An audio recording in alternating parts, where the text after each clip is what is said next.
I guess Sean isn't coming. Welcome to the Rinky Dink Bullshit Podcast, episode 10 of season 2. With your host, with the most, the podcast god, SuperFly, Johnny Lee. And tonight we're supposed to feature a boxer named Big Chino. But Big Chino couldn't make it. So instead, we got Big Beard Dudley in the house. What's up, podcast world? And we got Killian with the most. Sup? Tonight, we're just going to be bullshitting around, doing our thing. Now, I apologize to anyone that may have seen a bunch of reels today because that was not posted by us. That was posted by Facebook. But that's okay because we're rectifying them. Yeah, the cops Johnny's been deleting all those videos for about the last half hour now. Yeah. Yep. There's like literally tons of them. Let me share this. Why don't you let the folks know what's going on? So anybody getting annoyed with us reposting that video over 1,000 times, it was not us. That's Facebook's robots doing their work. And for some reason, YouTube. That's right. Yeah, And we're watching some Kid Dynamite. And boxing. Since we could not have a boxer inside the studio itself. Yeah, it's going through watching some old school boxing. Julio Cesar Chavez versus Oscar De La Hoya. Back when boxers would throw hands. But nowadays you don't get that. Nope, you just get a lot of hugging and dancing. Floyd Mayweather. Yeah. I've never liked Floyd Mayweather. I'm sorry. Nah. The only time he's ever punched someone for real was Big Show. Yeah. But then, any other time he's running or clinching. So guys, out there inside the podcast world that's watching right now, I just want y'all to know that I'm deeply sorry for all those reels that y'all may have saw because those were not posted by us. They were posted by Facebook and its bots. And I've been, over the last half hour, making sure that y'all's feed is not clouded with bullshit. Oh, look, we got Julio Cesar Chavez up next. What is it? Versus Taylor. Nice. Nice. That's great. Because old school boxing was way better than new school boxing. I'm sorry. New school boxing is for the weak. So AD coming to that too? No, just us, son. Yep, just us. Anything you want to say real quick? While that's going on, I'll be deleting some of these. Yo. We want to give a shout out to Killian's #1 fan, my sister, his aunt, Violanda. Heck Yvette yeah. Scorsinelli. Thank you very much. That's right. Don't mind me, folks. I'm just deleting these reels that popped up when they shouldn't have. Because let me tell you, folks, it's hard being a content creator when you got a robot trying to do everything for you. Yep. And it doesn't understand the complexities of not posting 1,000 reels in over 3 to 4 hours. Like I got one. Days when me and my dad were doing the concession stands. I got one that says, like I said to you a couple of days ago. And then today I got one saying it came out 1 hour. That's right. Yeah. Facebook just doesn't know what it's doing anymore. No, it's YouTube too. Facebook's ran by bots. Yeah, it's all the same. It's all ran by bots. They don't know what they're doing. For everyone that's joining us now, I just want y'all to know that we were supposed to have a boxer, Big Chino, local boxer, but he could not make it tonight. So instead, you got us bullshitting around because we were going to have Big Beard Buffer here do his thing for Big Chino, but Big Chino said, nah, fuck that guy. I want a buffer. But, hey, that's okay. Hey, wait a minute. What took us back out of there? Come on. I don't know. It said something got disconnected. Oh, it's Leon, damn it. Leon is always on the YouTube as well. One thing about it is that you gotta know, Leon Lexington is always gonna be on the YouTube as well. But besides that, in the world of professional wrestling, we went to the Caverna Super Show. What was your experience with that, Joe? Oh, man, that was my first time going to Caverna, and it was awesome, man. They had the the Kentucky Hall of Fame ceremony, and they had some great matches. We saw J.R.R. Rock in his final match, unfortunately to a losing effort against Big Stan Sierra in a strap match. Man, that was a hell of a fucking match. Yeah. Them boys went to town on each other. You're telling me because I was up close to the action. I was filming everything. Man, every time either one of those men hit each other with the strap, you could feel it. Oh, yeah. I was way in the back of the table, and man, I could feel them fucking whips. Yeah. That was the best match ever. Yeah. And my second, what's it called? What's it called? The match were tied up. What's it called? The strap match. Yeah. That was my second strap match. Yep. Yeah, I forgot who wrestled the first one. Well, I'm getting close to having all these reels deleted because I just looked and the sidebar. Is it finally to the top? I don't know. Let's see. The only way that we can know for sure is go out and go back in. All right, well, we're over here getting ready for WrestleMania weekend coming up here in a couple of weeks. Killian, who's some of your favorite wrestlers? Favorite wrestlers from this WWE or Well, let's talk WWE and then we'll get into the locals. I have to go with I forgot his name. What's it? The Heat. Jey Uso? Jey Uso. Yep. Jey Uso. Penta. What a guy. Penta's awesome. Yeah, Penta. Hey, did y'all see last night's Friday show? No, Ray man. Phoenix is coming next week. I saw an advertisement about that, yeah. Next Friday, you're going to see Penta's brother, Ray Phoenix, in the house. Debuting on SmackDown. And I have to go with Which is Cody smart. Rhodes. Yes, keep them separate, let Penta do his own thing, let Ray do his own thing. Maybe give it a couple of years and then come together as tag partners. I used to not like Cody Rhodes, but now Which is what they should do. Yeah. I can't like for WrestleMania. You didn't like Cody Rhodes at first? No, because wasn't he like a bad guy at first? Like a while ago, yeah. Yeah, back when he was a bad guy. so- Okay. But like him versus The Rock. Yeah. I mean, Cody is the most over babyface right now. John Cena is. He dumped all of us. Man. He called us all a bunch of toxic, dysfunctional people. And he You know what? That morning, if someone would have made a bet with me that John Cena turns heel, during his final run, his last year, he's gonna turn heel. I'd have told you, hell no, kiss my ass. John Cena's a fucking white meat baby face through and through. He'll never turn heel. He's gonna retire a face, and my jaw fucking dropped when he turned on Cody. Yeah. Hey, but who was the one that was saying that he was going to do? Probably do it. CM Punk saw it from the beginning. That's right. That man had his eyes open. And me too, though, because that night when the Elimination Chamber started, I started thinking, if Cody don't do it, what are the chances that the one that used to say that he was hustle, loyalty, and respect would suddenly sell his soul to the devil? And then I started thinking at the Royal Rumble, he didn't talk about earning his spot into the chamber. Yeah, but He sometimes- basically called out and said he is going to put himself inside the chamber. but And then sometimes- the real started to turn on my head. And then it further got solidified when he hugged Cody Rhodes, because there's got to be a reason why he was staying out there. Because you don't stay out there for no reason if you're not going to do anything.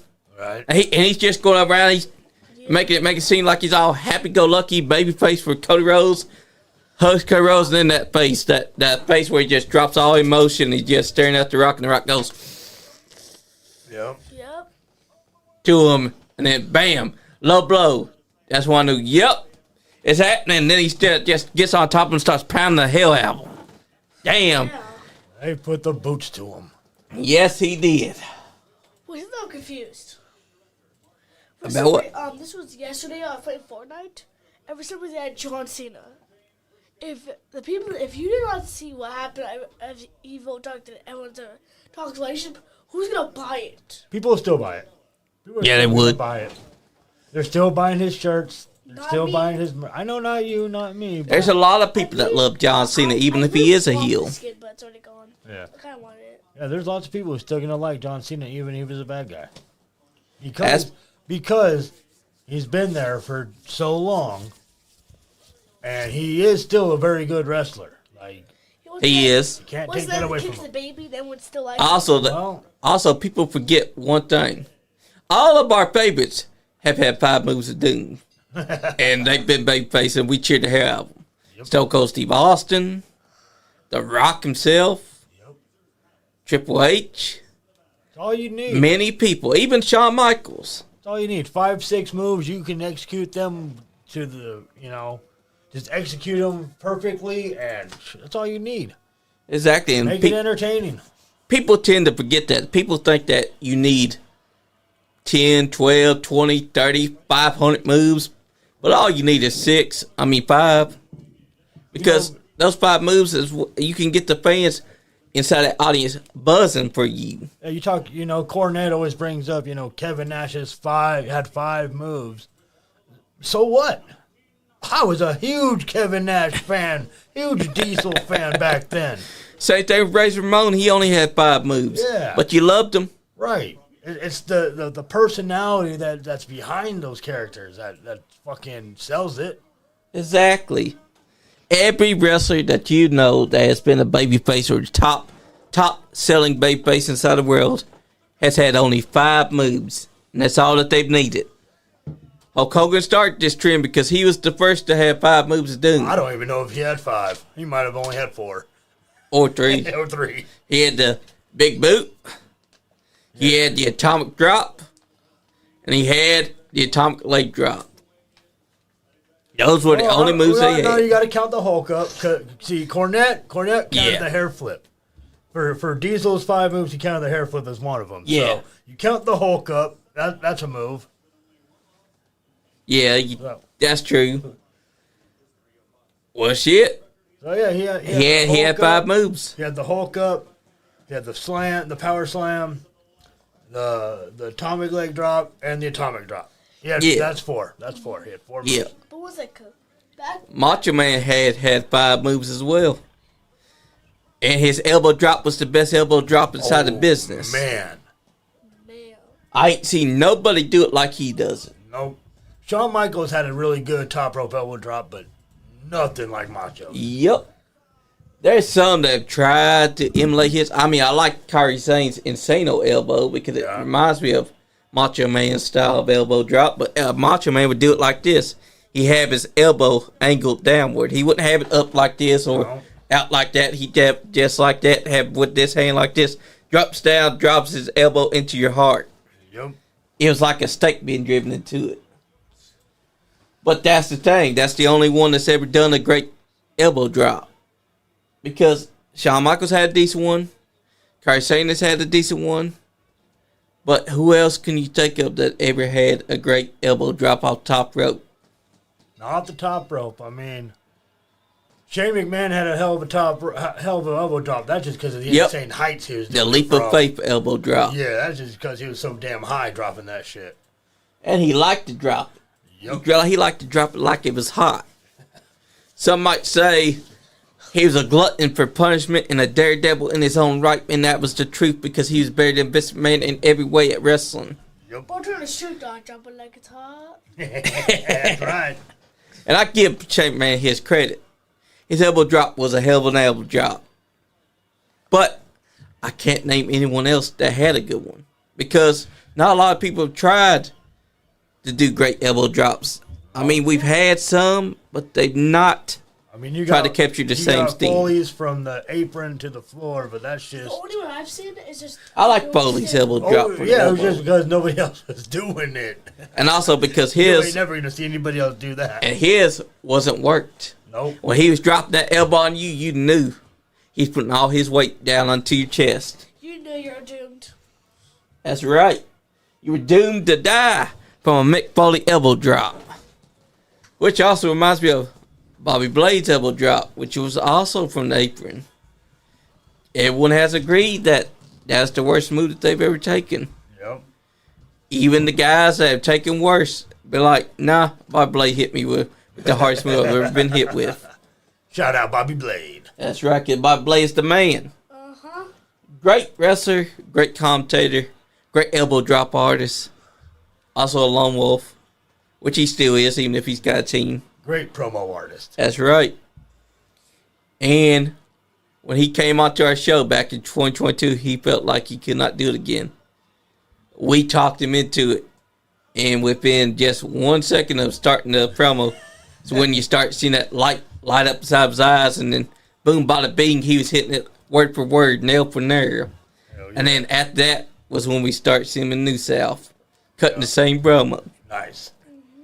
And he was taking us. He was saying, we were like, we helped you back inside the business, Bobby Blade. He looked at us from the apron. He's like, thank you guys. Yes, you did. Thank you guys. Hell yeah. Hell yeah. Because up to that point, he didn't think that he was going to be back inside of it. Which I feel, because he had been inside of wrestling for over. Well, then I thank you, because New South was my introduction to Mr. Bobby Blade. Hell yeah. So, thank you for getting him, lighting that fire back in him.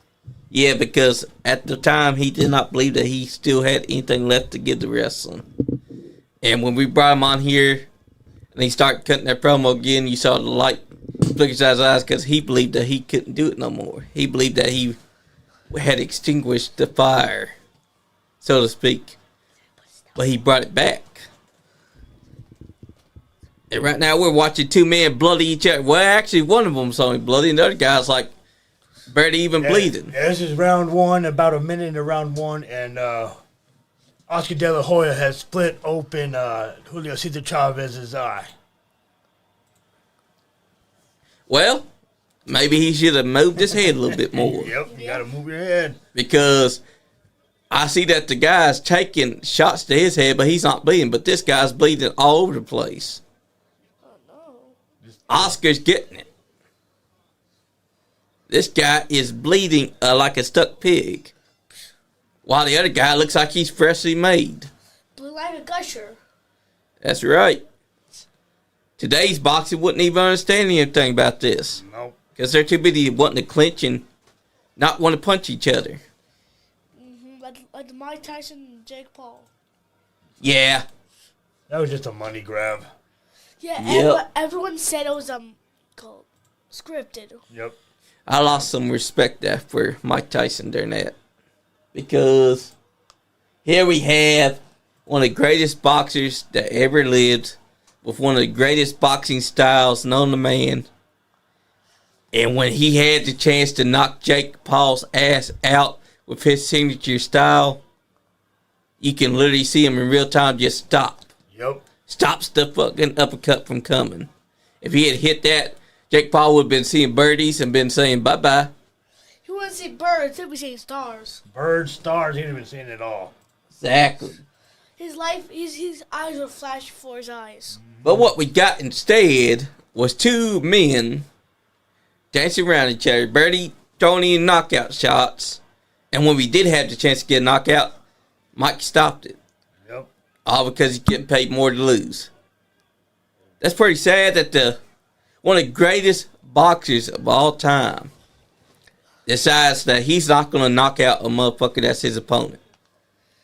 If I was Mike Tyson, I would have drop kicked him. Yeah.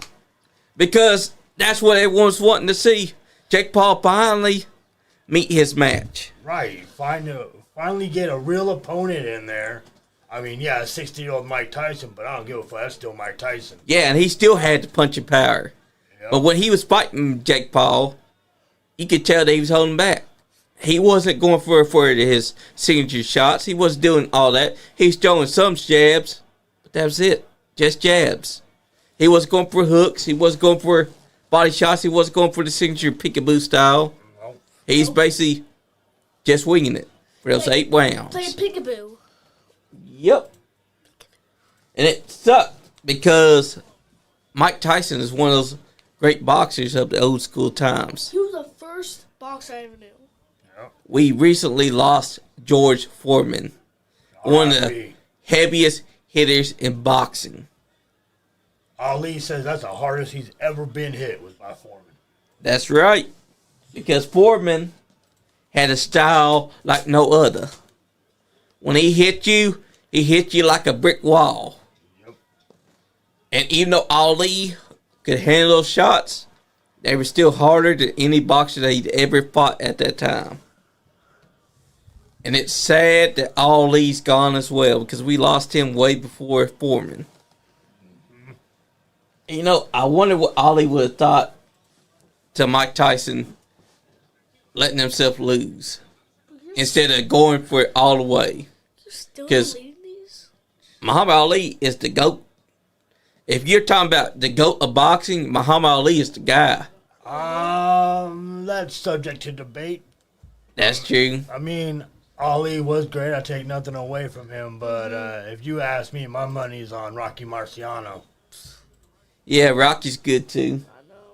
I think Rocky is who Rocky Films is based on. Also, Mike Tyson was also a big fan of his. Yep. Mike Tyson had several people that he was inspired by. In fact, if you go all the way back to the 30s and 40s, you can find a guy in black and white that was doing his rope-a-dope style. Yep. Yeah, but something that it's talking about, remember the older boxing games that had Mike Tyson? Yeah. Instead if you had these certain controls, you get Jake Paul. How did you add Jake Paul years before he was even... They can go back and add him now. Yeah, they can. Oh. But Jake Paul is an embarrassment to boxing itself. Yeah. In fact, today's boxing doesn't even pack the same punch as old school boxing. Nah. I want to go back to the back of my day. Yep. Yeah. The real days. When boxing wasn't dancing around. When knockouts. When it comes down to blood, not just sweat. Blood and sweat. Yep. Man, look at these guys. This is what boxing was. Yep. But today's boxing, you get guys that get hit inside the mouth once, and immediately they go for the clinch. It's just all payday, man. They're gonna get $1 million. So why fight though? Why fight a real fight? You're just gonna get paid. Exactly. That's why I don't like the Paul brothers boxing, because all they do is pay their opponents to lose. Yep. Who's to say that Jake Paul didn't pay Tyson Fury's brother to beat him by split decision so he could make it look like he lost, but really he just wanted to shut down the naysayers that were saying that he was always winning. Right. And then he went back to doing what he was doing, paying off people to win. There's so much that you can tell about it. Like, it's not even funny anymore. Like, you can tell when a boxing match is rigged. Yeah. Like here, you can tell that there's nothing rigged because these guys try to kill each other. You got one guy bleeding up a storm, and other guy's just trying to lay into him. This is a hell of a fight, too. Yeah, And these guys had a hell of a rivalry back in the early 90s. That's right. Because back then, it's a real fight. Nowadays, you see guys that get punched once and they just want to clinch. Apparently, they want to make love instead of fight. Same thing could be said about the Tyson and Jake fight. It looked like they want to make love rather than fight. Because neither man was throwing body shots, neither man was throwing haymakers. Nope. Both men were only doing fucking weak-ass jabs to each other. We all know that Mike Tyson could have won that. But he didn't. Because Mike Tyson, in his own words, is, I got paid to lose more than I did that I'm winning. I get paid more.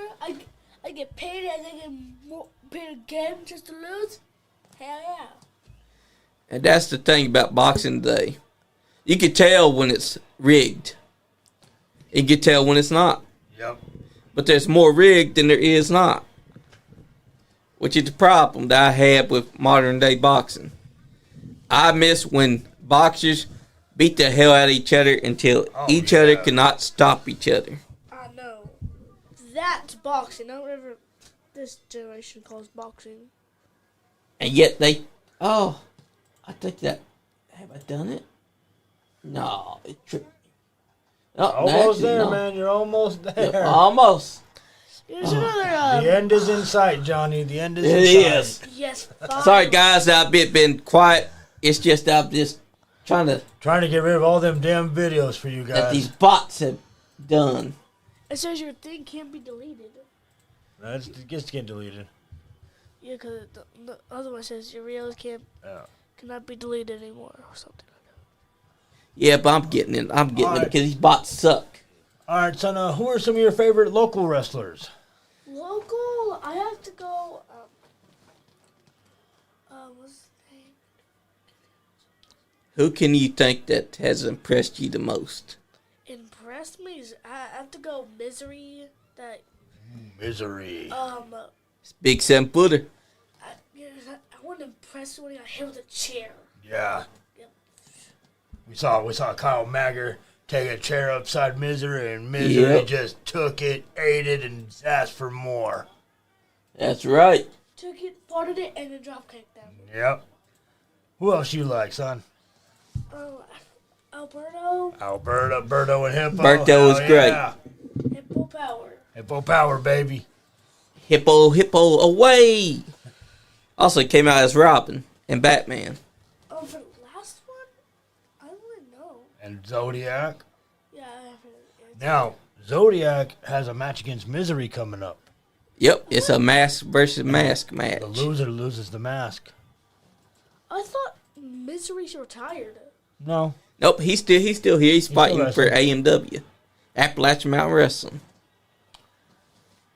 And there's this new guy named Hobo Joe that's wrestling over there. So, Killian, Zodiac versus Misery. Loser loses their mask. And it's a Monsters Ball. Monsters Ball match. Who do you think is going to win? Misery. You think Misery's going to win? Right off the bat, no hope for Zodiac? It's like saying that. Who's going to fight? Zodiac's a human. I don't know Zodiac's because a monster too. Zodiac is a monster He's a too. monster. Zodiac carries fire around. Has Misery carried fire around? Yeah, but... Has Misery shot up fire to people and come up to kids and Zodiac- throw this at their face? Has Zodiac took a chair to the back and act like someone just tapped him on the back? Yeah, Well, we'll see. he has. I've seen it. Ooh, see, Johnny's seen it. They're both monsters. That's... That means And what about... What were we saying? Does that mean they'll take their mask off? Yeah. Yeah. Their face. If you lose, you have to unmask. You can never wear a mask again. So just be Zodiac and not Zodiac the Mystic? Oh, we don't know what it would be. That's right. You don't know what it'll be. He might have to change his whole name. We don't know. That's right.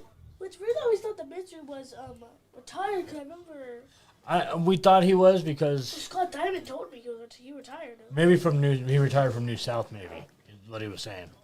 Yeah, he retired from New South because New South was gone. And I think New South is owned by Appalachian Mountain Wrestling now.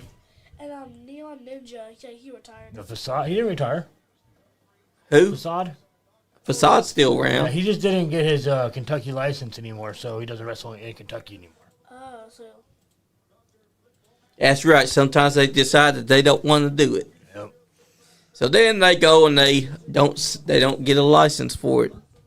So right now, Facade's wrestling everywhere but Kentucky. Yep. Kentucky is like one of the only states where you need a license to wrestle, and you have to pay a lot of money for it. So. Yep. so I mean, that also stops fake wrestlers from going and trying to claim Yes, it themselves as does. wrestlers. Yes, it does. So you're saying you just need a license to be a wrestler? You have to go to school. Okay, yeah. Yep. And then you have to get your license. That's right. Not everyone like I can't just go get my license. Like I have to have I have to be trained and everything first. Exactly. You have to have everything correct. Otherwise, you are not going to get your license. And then I have to go. You need your physical. Yeah, I have to go You to the need your doctor. ID. I have to go to the doctors, get a physical. They have to check me out, and they say you're not healthy enough to wrestle. We can't give you a license. I have a question. So, I remember when I was back called Colorblind, the black, Yep. what was his name again? Sean Hoodrich. Sean Hood. Yep. Did he retire or is he still? No, he's just Sean's still he wrestling. still wrestles. I think he's more in Tennessee now. Yep. Chris Crow ran him off. Yeah. Chris Crow kicked his ass so bad that he couldn't come back to Kentucky. I still can't believe gym. What happened at the gym? Yeah. Why did no one call the cops? Why did the owner call the cops? I don't know. I mean, we've had cops call on us. Yeah. It happened here inside the parking lot. Andy threw me into a van, and the cops showed up to arrest someone. Yep. Now, what about our brand new Nice Guy Andy podcast champion? Love it. Yeah, fun. I said Marty Clay should have won it. Marty Clay! Yeah! Yes. Hell yeah. Marty Clay is the most deserving champion that we've ever had. Uh-huh. There's no one like Marty Clay. No one like him indeed. Is he going to break Icon's streak of 366 days? Let's see. Let's see. That's right. Wait, who has had the most streaks here? I've had all the rest have been here. What do you mean? So Icon Lee streaks here. I'm getting closer, guys. Icon Lee has held the belt the longest out of anybody. Oh wow. Yeah, because he's a cheater. Well, yeah. As far as I remember, he didn't even win the belt in the damn match. He Exactly. just showed up and took it. Well, As far as my memory serves. he did win it officially because him and Adrian had a Anywhere Goes match after Adrian had just wrestled a match. Because Adrian was stupid enough to say, I agree to those terms because Icon came and said, anywhere, anytime, you name the place, we'll make it happen. Accept my challenge. And Adrian just had to be stupid and gullible to say, yep, I accept. So then Icon struck right after a match. Came out, beat the hell out of Adrian, forced Dallas Edwards to get inside the ring, and he said, this match is happening right now. And then boom, bada bing. It was done and over with. Man, that's how he became our champion.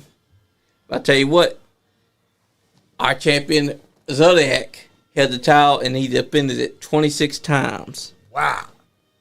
And only lost it one time. That was on the 27th defense against AJ Alexander. How many defenses did Icon have?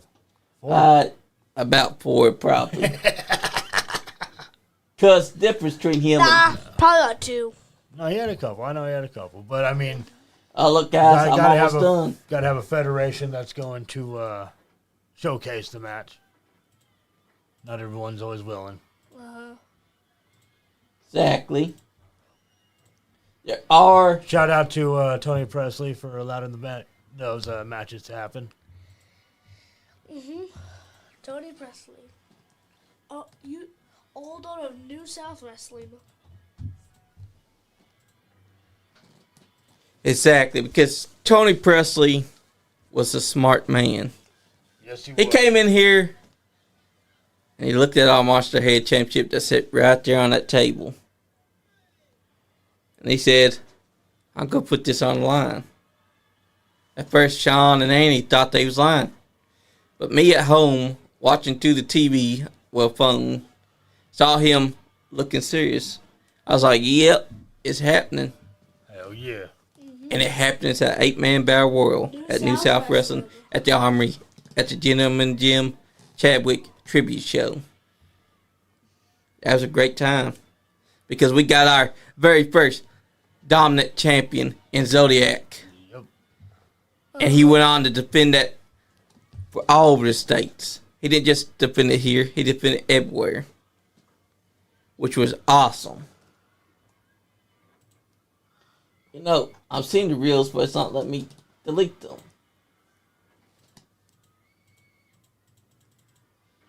What are you doing, Facebook? Damn. I guess I've deleted them all. I don't know. Wait, maybe Facebook, man. Yeah. You can't trust these bots. Press the restart button on your computer to see if that works.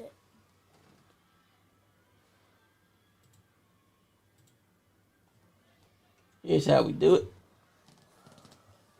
Let's see.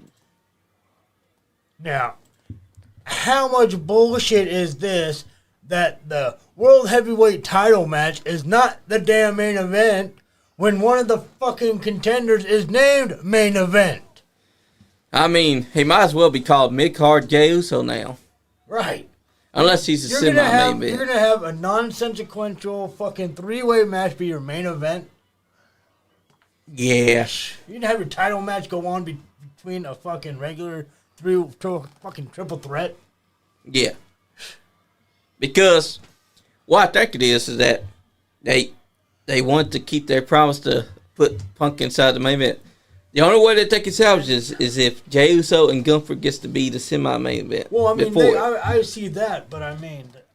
But at the same time... The title's main event. I don't give a fuck. It is. Punk, earn a title shot at Mania and get your fucking... I think they need to do...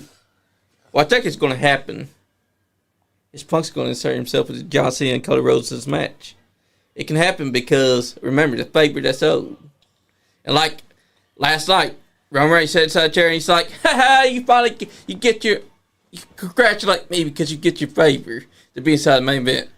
And afterwards, Punk's like, but that's not the favorite I'm owed, Roman. Yeah. And Roman's face changed. And then Seth Rollins looked like, oh, this son of a bitch is getting inside the main event and I'm not. Yeah. Gonna kill him. But knowing our luck, where we see the women also be shafted. Will they be mid-carders? Yes. Yeah.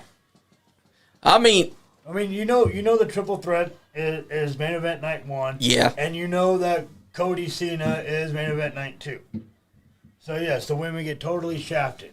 The only way that I can see any of this being salvaged is if the World Heavyweight Championship match happens in the semi-main event of night 1, and the WWE Women's Championship match happens semi-main event night 2. You know what? I see that opening night 2. Oh no! I see that opening night 2. The women's one. Women's triple. Yeah, that could happen because it's happened before. Yep. The only reason that I like the men's matches better than the women's is because men just go a haymaker. Yeah. And like the one with their sign, I think, when she came in, if that was a boy, at least one of them would at least throw the chair at the other one. Men, don't keep up. But what I think it is that WWE's got a lot of talent, right? Yeah. Yeah. They've had some good talent that's been building up to WrestleMania. So, occasionally, there's going to be one or two people that has earned their spots that have to be pushed back some. Now, I'm not saying that's right or anything. I would prefer the World Heavyweight Championship to also be a main event. But I can see why he's being pushed to semi-main event. But they, so help me God, put him at the fucking third match. They're pretty much killing the whole main event Jey Uso thing by putting him in the third match. Because they might as well make him the mid-card Jey Uso. Yeah. Because the only way I can see it salvaged is to at least put the World Heavyweight Championship in the semi-main event. Because that at least I see it being is close. I see it being semi-main event. I do see that. But I don't know. There's just something about the main event not showcasing the world title. Yeah, I mean, that's a big problem with Punk. Punk was champion. Even the Royal Rumble, you had the Rumble, and then after, previously in previous years, you'd have the Rumble, and then after the Rumble, you'd have the title match. Exactly. And now that doesn't happen. Actually, there's been times where the Royal Rumble winner has lost every time. It used to be the Royal Rumble winner would go out and win the title. But for a while now, it's been loss after loss after loss. Could we see this happen to Jey Uso? That's the big maybe or not. Because I can see him winning, but I can also see him losing, but still being cheered by the fans. Because we are in the minority. Because we're the outsiders. Right. While the crowd inside the arena, they might love Jey Uso to the point where if he loses, they're going to be cheering him no matter what. But us, we're going to be questioning to ourselves, was that the right decision? Did Jey Uso need to lose? But if he wins, then we have to also pick apart and decide, if it was early or not too early for him to win the See, title. It is too early. See, I think he needs to win it, and yes, it will be too early. Yeah, because there's no way that he can win the title and it not be too early. Right. But what I think it is that they want to build new stars, but they're hanging on to Jey Uso. Right. Jey Uso, I'm sorry. I mean, the Usos are getting up there. Yeah, they are. You know, gray's starting to show up in their beard. Yeah, they should have been pushing the Usos as singles competitors before that. Yeah. Remember, Jey Uso went main event Jey Uso back in 2020, but he was not doing anything singles competition after Jimmy showed back up. And then they started doing nothing but tag team wrestling. And I'm supposed to believe that now, 2025, Jey Uso can be the world heavyweight champion and defeat the one man who I know could whoop his ass in a bar fight, Gunther. And that's the problem. Could he beat Gunther? Because honestly, let's take a step back.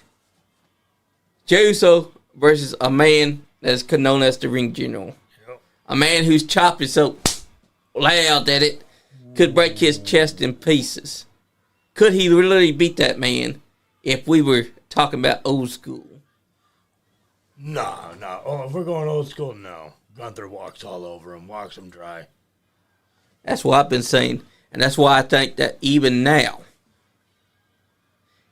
Jey Uso should not be beating Gunther. Sorry to all the Jey Uso fans. But I mean, like, if Jey Uso doesn't win, that kills the Rumble, that kills everything. Like that, I think that just kills him going forward. He might as well just be a tag team again. I mean, it could, unless Charlotte Flair wins hers. But I can't see Charlotte winning hers I hope because she doesn't. Tippy time just started, Right. and Charlotte doesn't need it. Tiffany does. She needs. Yep. She needs this run. She needs to keep it going, keep it strong. I mean, And I think her going over Charlotte, I can see her going over Charlotte to make her give her that strength. exactly. But I also think that if they do it, they're doing Tiffy time a disservice, but they'll retain the Royal Rumble winner, being a winner. Yeah.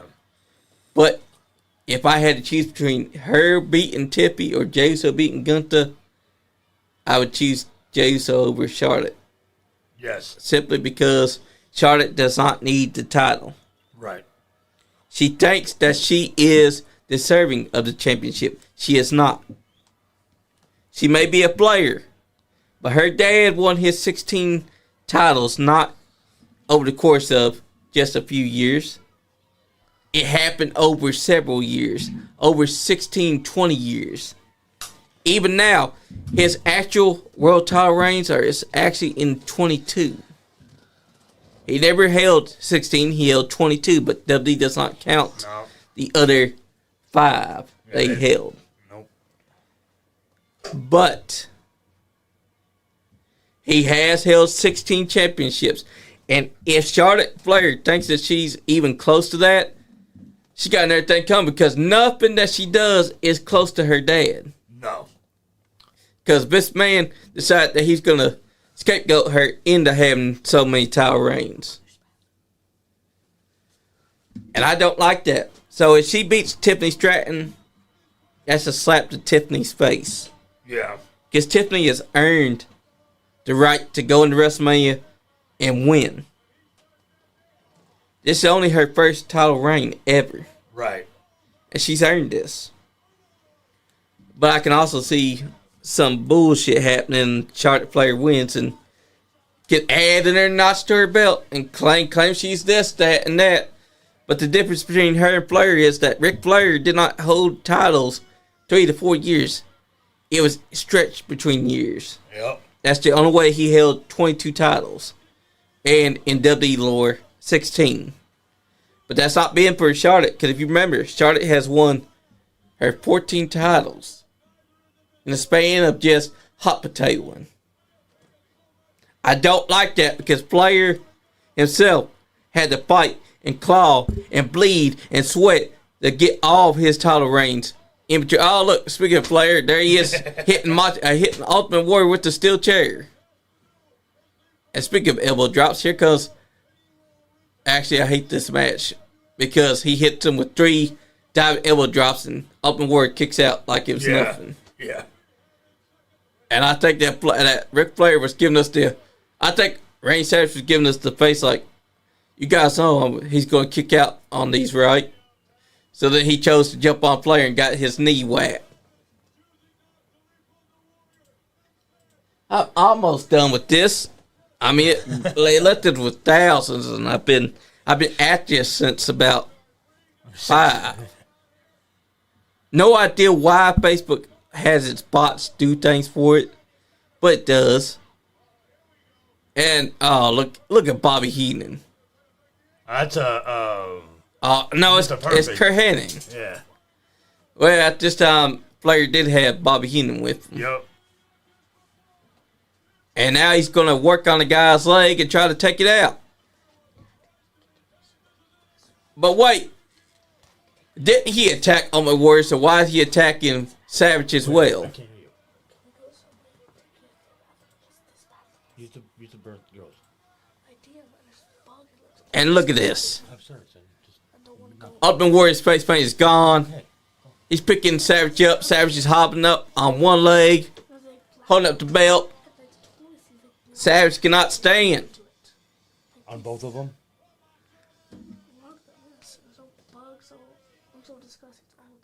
Crazy stuff. Well, you gotta go bathroom. That's the bathroom. I'm sorry. Join forces for the Mega Power.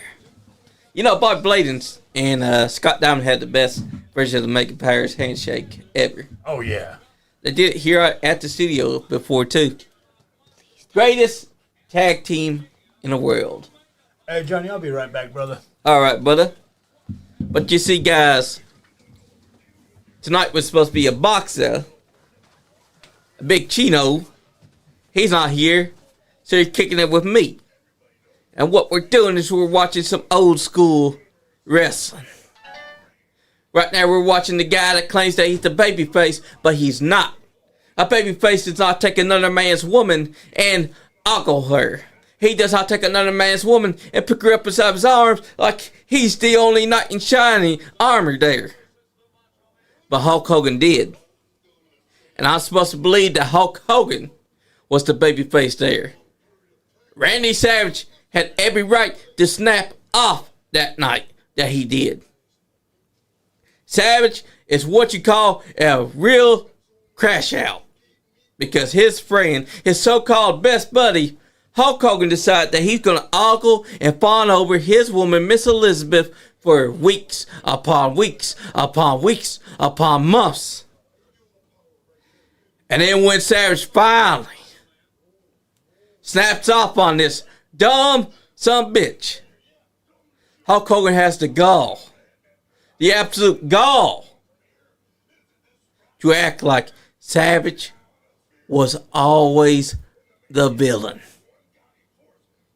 Now, I don't know about any of you, but when another man ogles my woman, falls over my woman, picks her up inside his arms, puts her up against his chest, does a lot of things that's intimate,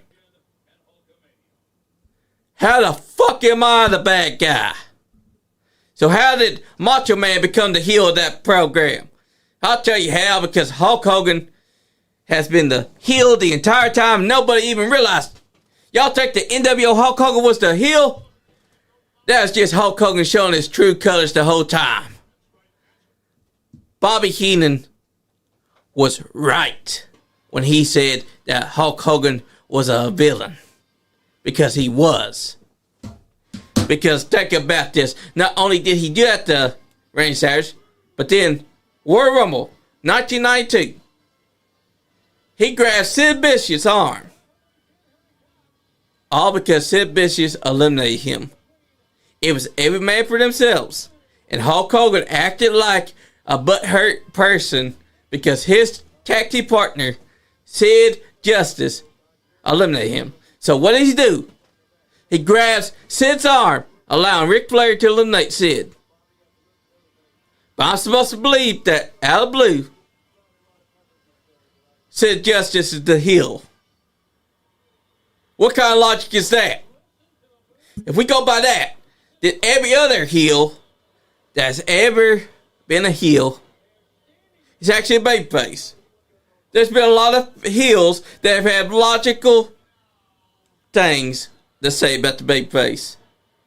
And I'm supposed to believe that they were heels. When Hulk Hogan, who is actually a heel that's being called a babyface, was not a babyface. That's some bullshit to my eyes. I'll tell you that. And yet, Hulk Hogan was the babyface. I'm sorry, but I cannot believe that because Hulk Hogan has been doing heel shit since the very beginning. NWO Hogan was only the beginning of showing his true colors. When he stripped off the yellow and red, he was just showing his true colors that he'd been the entire time, and none of y'all could see it. Kind of like John Cena right now. Because John Cena finally did something heelish. But the fact of the matter is, he's doing heel work even before that. But all of y'all that were Cena fans were all so gullible that you gave into it, and now he's dumped you. He's dumped you like you were last week's Tuesday. He don't care about you. He don't want you. He don't need you. Sayonara. But just like Hulk Hogan, he was always a heel. Because you go all the way back to 2005 when he was a babyface and he was supposed to be our hero. He did things that only a true villain would do. Big Beard Dudley. Yes, sir. John Cena has always been a heel. You know what Punk called it? He's always been a heel. We just never saw it. And the same thing with Hulk Hogan. Y'all want to say NWO Hulk Hogan was the beginning? No. Oh, man, just watch him wrestle. Eye poke, eye gouges, back rakes. Hell, he wore a helmet with a fist on it. It was headbutting people. Who does that? And also, if we go back to his feud with Randy Savage, this motherfucker was doing everything he could to be intimate with Randy Savage's woman. Lust in his eyes with lust in his eyes. That's right. And yet, I'm supposed to believe that Macho Man is the heel? Man, they do it to us all the time, man. Exactly. I'm supposed to believe that. The heel puts on a smile and we just eat it right up. And that's bullshit because Macho Man was the face. Exactly, but he didn't smile. He didn't smile. But think about it. Macho didn't smile. Macho, I know, right? We always had that scowl, and he was always, so we thought he was the bad guy. Good guys don't act like that. Good guys wave the American flag until you eat vitamins and say your prayers. But good guys shouldn't be fawning over another man's woman. Basically going up and being intimate with his woman. Right, but I mean, we didn't see that. We saw the American flag. We saw the big muscles, the 24-inch pythons. You're right. We did. We were blind to all that other stuff. He did everything that he could to sabotage Macho Man. Hate to say it, but he did. Yep. Because think about this. When Macho Man was inside NWO and he was a World Heavyweight Champion, who was it that took his title? Hogan. That's right. And think about this. The only two people that ever took Macho Man's championships was Ric Flair and that dastardly motherfucker Hulk Hogan. Yep. And yet Hulk Hogan's the babyface. What in the world have we come to where? You listen to Bobby Heenan back in the day. He said it from day one. He doesn't trust Hogan. He never trusted Hogan from day one. You see, Bobby Heenan was the true face the entire time. Damn it. Hey, I remember when Hulk Hogan was supposed to be the babyface in the Millionaires Club, and this man Roddy Piper came out and hit him with a chair. And yet, I'm supposed to be Roddy Piper is the heel. Roddy Piper was in his right to do it because he never trusted Hulk Hogan either. Nope. And yet, he's the heel. John Cena is just the same as Hulk Hogan. Yep. Think about this. We go back to 2005. He's supposed to be our biggest hero. He's supposed to be the hustle, loyalty, and respect type of guy. But he's doing chain gangs. He's doing vandalism on limousines. He's attacking just like a heel. Well, where's the babyface in that? Where's the hero, John? Nope. I guess you could say it was always disrespect, no loyalty, and no hustle. Nope. And yet, I'm supposed to be that now he's a villain? He's always been a villain. It's just that now he's shedding his colors. Look, he told us he's just being himself. That's true. He's just being himself. And he dumped all of us.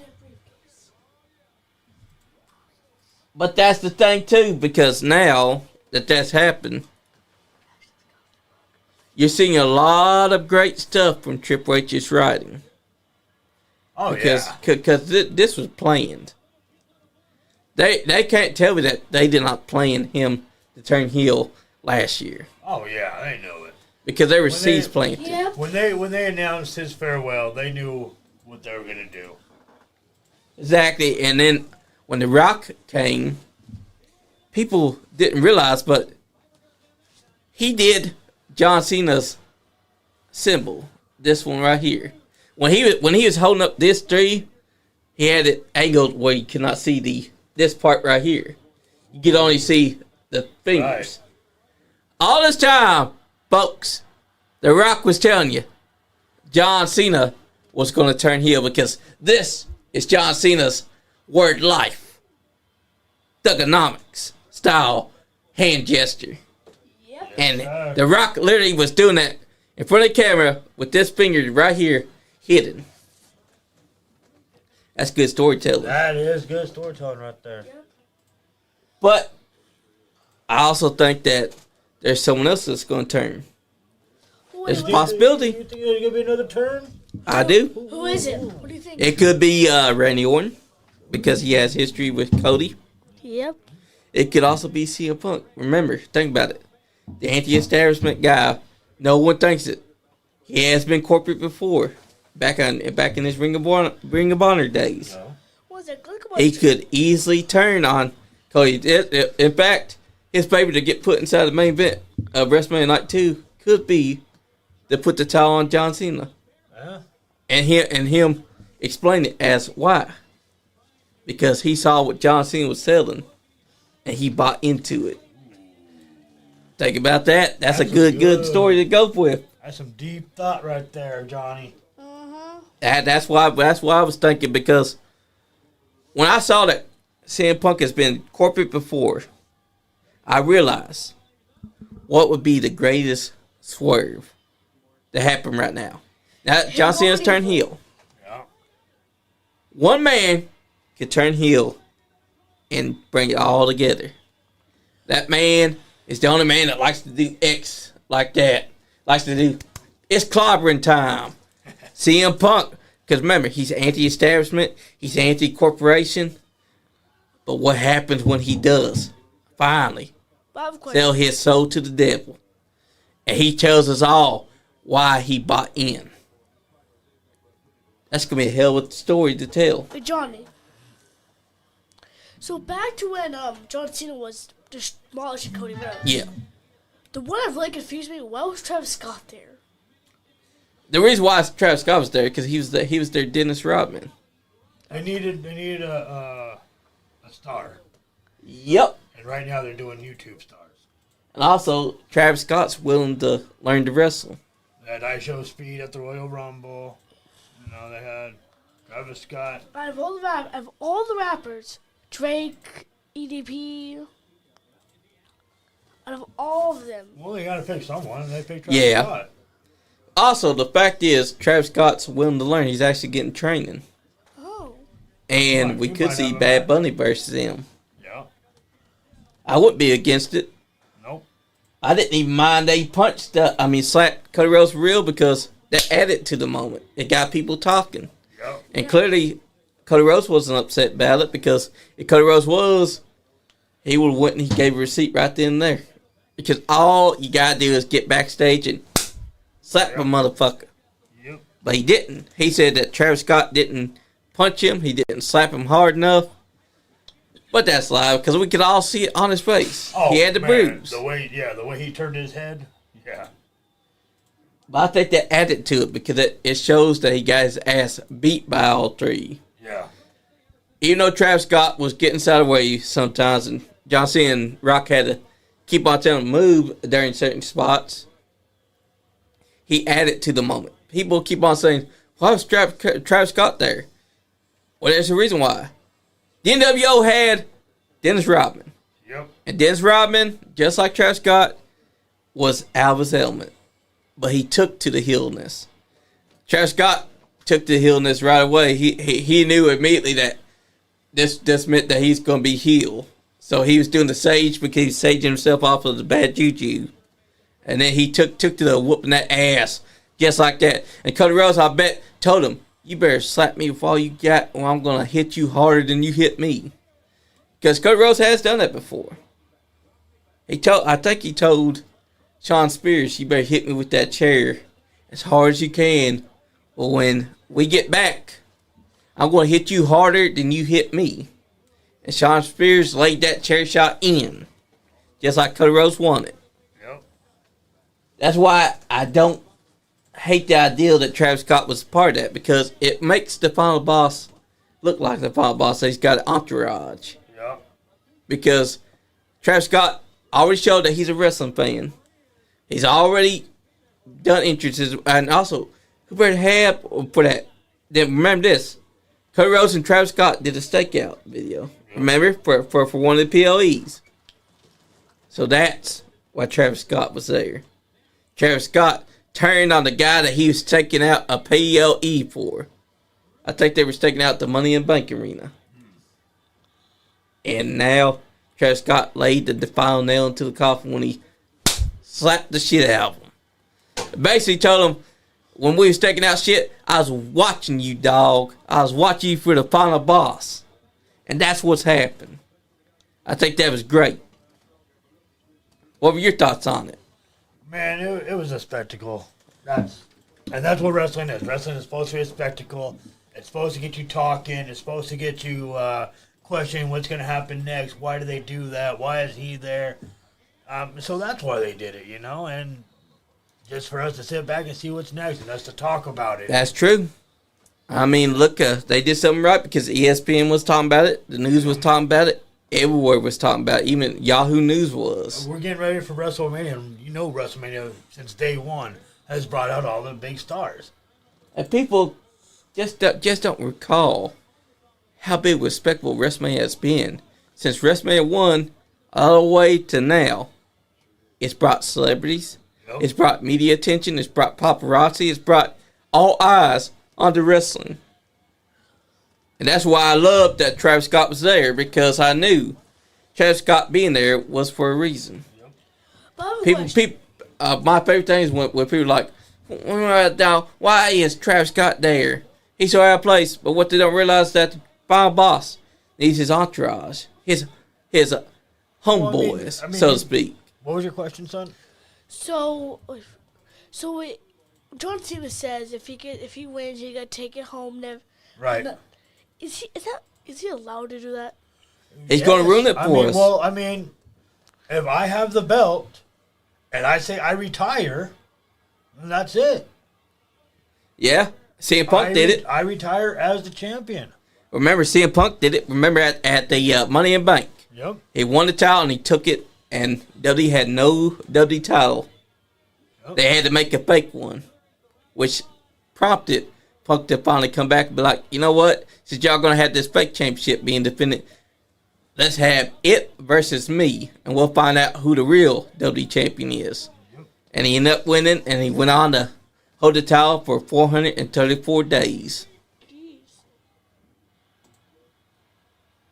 Oh, my God. Guys, I've done it. All right, Johnny. Finally, after 45 years. Man, it took over. Out of school. It took over 3 hours actually to do that. Man, just sitting there and click, delete. Yes. 3 hours, man. Man. Everyone say it with me. F Facebook for doing that. After those bots, actually. Yes. That's right. Whoever you're letting the bots do it, F you. The robots are But, bad. But for anybody who's asking, why was Travis Scott there? Why, go back and ask, why was Cyndi Lauper there? Why was Mike Tyson there? Why was Dennis Rodman there? Why was Liberace there? Why was Jay Leno wrestling? Yeah, why was Leno there? Why was Muhammad Ali there? Why was, Wait, why was anybody there? Wait, Exactly. Mike Tyson's been a WWE? Yes. Yep. I'll show you. Yep. But yet, we'll pull it up right now. Because I remember it. Mike Tyson was in WWE and he actually knocked out Shawn Michaels. Yep. After he made Shawn Michaels believe that he was DX for life. Which was a pretty cool thing. And you know what's funny? Is that it looked like he really punched him. Oh, man. And that's how you know Michaels is a seller. Yep. Also, Mike Tyson was a big WWE fan. Oh, wow. This was the original time when Mike Tyson was there. This was after Mike Tyson was, I think he was suspended or... Yeah, he just gotten out of jail. He was still suspended from boxing. It was actually illegal for him to throw a punch at this time. And yet he did it anyway. Why'd he go to jail for? Was it after he bought that guy? Things that cannot be mentioned. Huh? Was it because he bought that guy's ear off? No, he went to jail before that. Yeah. We cannot mention why he went to jail. I can't tell you why he went to jail, son. It just happened. How is that legal? How What? did he not go to jail for buying that guy's ear off? Well, he got in trouble for it. Yeah, he got in trouble, but since it was inside the confines of a boxing ring, Right. he didn't really get jail time because Evander Holyfield's like, yeah, you know what? He bit my ear off. I'm not going to press charges. And you know what? They end up doing a Mike Tyson's edibles together. Yep. Because now you got ear-shaped Evander Holyfield bite. Man, I tell you what, this was a time to be alive because Mike Tyson was a megastar. I remember watching this, man. I'm 13 years old. Again, hell yeah, man. I was excited. Mike Tyson, Austin in the same fucking ring. Yep. The two most scariest WWF wrestlers in history. Yep. Megastars. That's what this is. Look at Shane McMahon. This is before Shane McMahon became an on-screen guy. Yep. Like you could tell when it's Shane McMahon because he was referee back inside the 80s. Yep. Then he started doing some McMahoning in 1998. And before that, he would do side gigs as referee. Yep. Referee, ring crew. Smartest McMahon ever. Yep. Because he didn't have to do the reckless things that he would do. And Austin had a way with words. I like how he's telling him, you may be the baddest man in boxing, but you ain't the baddest man here. Because now they're about to brawl. I'll turn this up a little bit because there's some music. He just told this man to shut up. You see, the difference is that Austin carried himself like he's a Billy Badass. Oh, hell yeah. Stone Cold Steve And Mike Austin Tyson here is also a Billy Badass. Smith not know who he's talking to. Oh, he knows who he's talking to. Trust me. And you see, Mike Tyson's clearly you can tell that Mike Tyson is loving this because Mike Tyson is a wrestling fan. He knows that even though Austin is doing this, Austin's not meaning anything by it. But he's also playing this part as a character. Yep. He got that grin. No matter what he did, he cannot hide that he was happy as hell to be inside this ring. And you can see that smile because it keeps on creeping up on his face. But then he goes back to being serious. That's right. Watch it, son. Yeah, because they're about to brawl. Here it comes. Oh, he done messed up. And then they had to separate both of them because there's about to be a fight. They're trying to keep Austin from Mike. Mike's being kept back from Austin. This was the brawl at the time. Look at Mike. He ain't even fazed by the guy trying to hold him back. He's like, let that son of a bitch up. We're going to fight. Now, look at it. He just pushed that referee like, get the fuck out of my face. Back then, this was the shit. Still is the shit. I'd put this up Man, against I any was segment. going wild in my basement when this was going on. Look at Austin. They had to have at least 10 men trying to hold him down because he's wanting to get up and fight. Like Mike is staying right there, so he's like, "Let the son of a bitch up. I'll knock him out." Mike wasn't scared. Hell nah. That's why they call him Iron Mike during this time. Baddest man on the planet. That's right, and that's the reason why he was here. Look, Austin's trying his best to try to get free, but they're all trying to keep him away. I put this up against any segment of the modern age. Oh man, yeah. If you Nothing ask beats me, this. What's the best I've ever seen? Ask me this. Oh, this is McMahon. Yeah, best man's get mad too. He's like, you son of a bitch, you costing me ruined it. money. You ruined my celebration. Jump him. And this was during the height of the McMahon Austin. Oh man. I'm here to say that without McMahon, Austin would not have been the biggest megastar. No. Because their feud at that time was so great that it gave you chills. Because it gave you... How many matches Austin. has Mike Tyson been in? Now watch this, Killian. This was the match that Austin and Shawn Michaels had at WrestleMania. This was the ending of the match. Stone Cold Stunner. Mike Tyson is the special guest referee enforcer. Got it. 1, 2, 3. Look at that. You know, that was a fast count.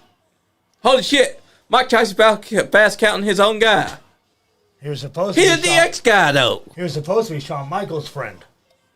Yeah, he's wearing a shirt that says, "Suck it." I tell you can't trust your friends nowadays. No. They somehow fast count you. Now look at Austin. He's about to give. Oh, look at that. He gave. Yep, the man's got his own Stone Cold Steve Austin shirt. Watch this. Watch how fast he takes off the DX shirt. He loves it. And then he's going to knock out Shawn Michaels.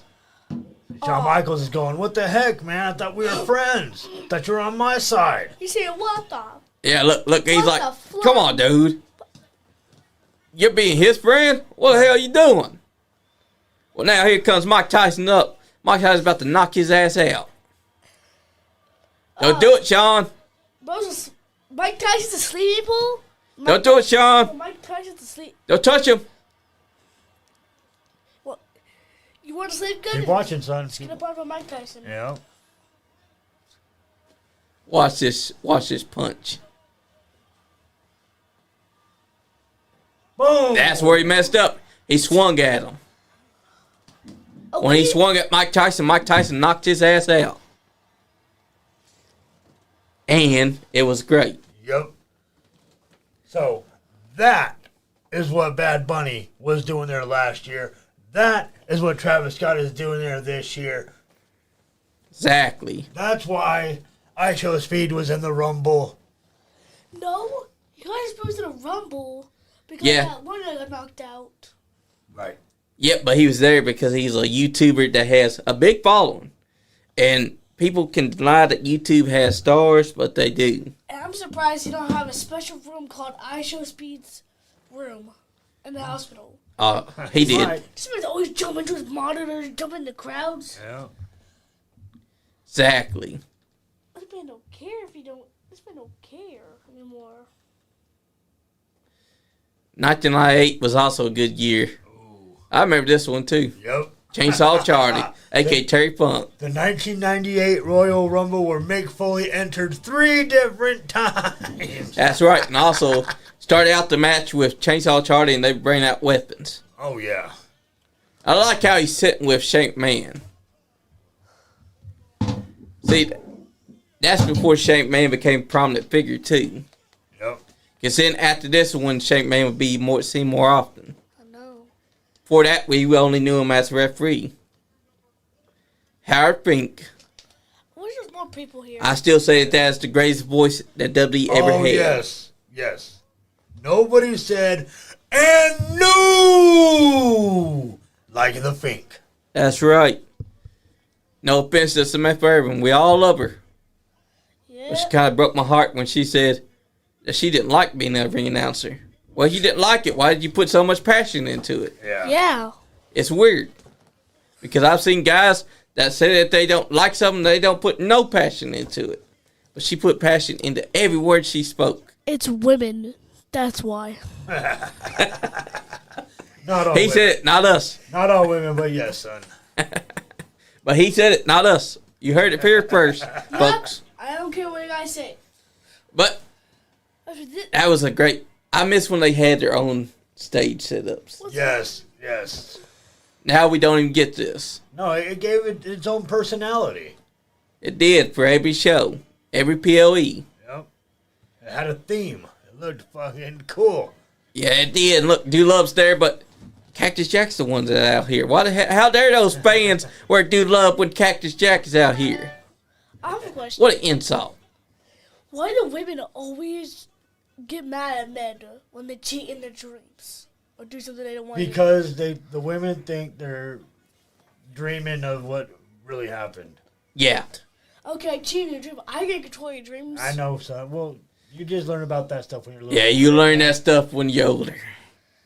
Because they always had their own. I'm like, And now here comes Chainsaw Charlie, a.k.a. Terry Funk, wearing pantyhose. I mean, that's what he said. He said, give me some pantyhose and powder and I'll wear it out there. And that's how he did it. This is all his idea. And then Chainsaw Charlie faded out and then Terry Funk became Terry Funk. Yep. But Cactus Jack was the man. I feel like his brother, what's his name? I think it's his name. Pantyhose and powder. Chainsaw Charlie's got it all. What's his name? Do you a wrestler? Yeah. Now, this was different from most War Rumbles. Because this is the War Rumble that kicked off the whole Three Faces of Foley being inside of War Rumble. Yeah. I think this is also the War... No, it's 1999 where they had China inside of it. Yes. It was like trying to play that one fruit gear that trying to slice. Now look at this. We got some weapons to start out this War Rumble. We got a chainsaw. We got steel chairs. Oh, he beat that chainsaw out of his hand. Chainsaw Charlie is lucky that he did not fall onto the chainsaw. Because if it's still on... No, it ain't. And now the ropes. And we got a cherry battle going on now. I love Terry Funk because he's innovative. Ref had to go in and grab the chainsaw. Yep, the ref had to be smart. Look, Chainsaw Charlie could not handle his chair. Now he's begging. He's like, no, I know I'm hardcore, but fuck you. It's me. Look, it's me. I'm Terry Funk. Don't do it. Terry. I'm your buddy. But wait, he seems to forget this is Cactus Jack, and Cactus Jack don't give a fuck. Because it's Mankind that he's teamed up with, not Cactus Jack. Yep.